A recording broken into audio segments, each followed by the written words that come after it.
Okay, everybody, I'll keep this last part brief. We're kind of toward the end of this, and I think you get the idea. I think you got in class when we talked about this in class, some of you were noting the whole issue of like dependence versus independence. And to Gordon Wood, it's that concept of dependence that the colonists are moving away from, and how and in what way they feel like they're doing something different. And it has to do with, like even today, we talk about like political corruption or the relationship between corporations and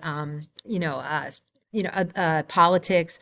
Maybe we're putting our fingers on some things that feel like a unfair version of privilege in some cases, and so we know that exists, in our society.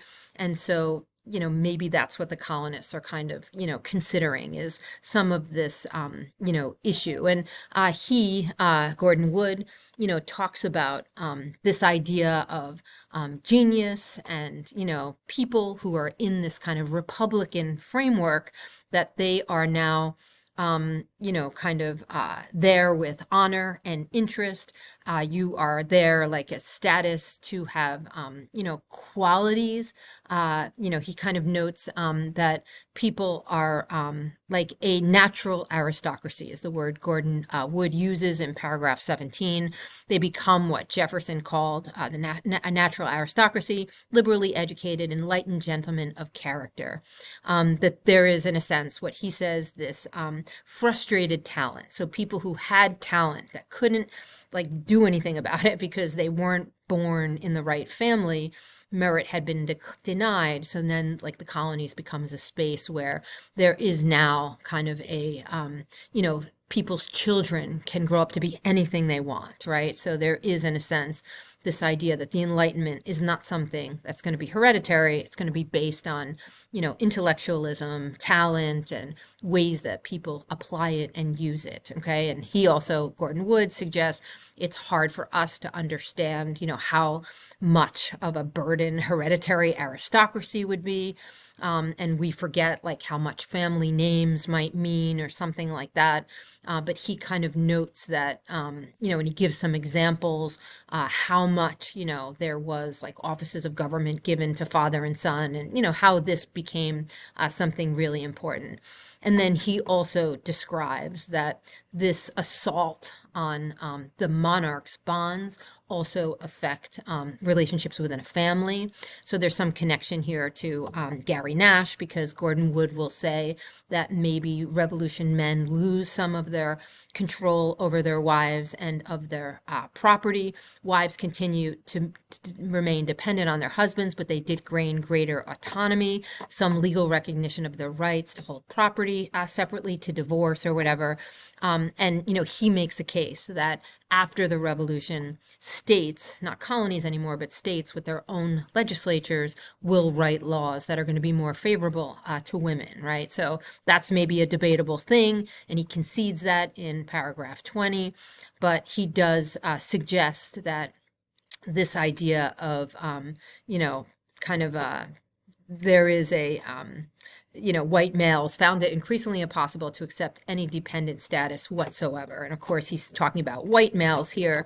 And he's saying like indentured servitude is going to disappear in the colonies. It's not really going to be a thing anymore. And, I might counter argue some of that is because, slavery, racialized slavery has replaced indentured servitude, and there's economic incentives for that. But, this is really what he's talking about, white servants refusing to call their employers master. So, some of this is about the way people see themselves and the way that individuals kind of, have a relationship to people who are above them. Masters becoming less patriarchs, more employers, cash payments of wages are replacing maybe the relationship that used to exist more in the feudal system. So like fluctuating mobility of workers. So, that's, what we're talking about with like some degree of social mobility. Gordon Wood makes a case for that. Okay. And so the changing relationship between people and society, rather than like lord and vassal, you're getting like employer and employee. Okay. In paragraph 24, he talks a little bit about the hypocrisy of slavery. And he also says that there was some improvement, and he noted how conspicuous Black slavery had become. So he kind of makes a case, it doesn't go away, but the idea of people attacking it in kind of the time maybe after the revolution becomes more important. So, he kind of makes a case. And this is probably a space where you could debate, but he says colonies had taken slavery more or less for granted. They didn't really have to, kind of defend it or criticize it or any of those things. But he ultimately says that now Americans recognize that slavery in a republic of workers is an aberration, a peculiar institution. If they had to and wanted to maintain slavery, white society wanted to maintain slavery, they would have to do this in a way that was racialized and anthropological. And ultimately, he argues that some of the, kind of movement to some of the forces that will lead to the U.S. Civil War come from this. Okay, so in any case, that's that reading. I hope that helps, and just wanted to go over the argument.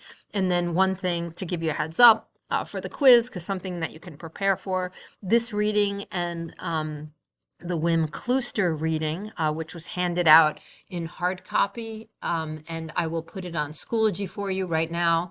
The other reading is the Gary Nash piece. You're looking at 3 different historians, so a natural space for a question would be to connect some of those historians together. So look at those sources. Okay? Be well.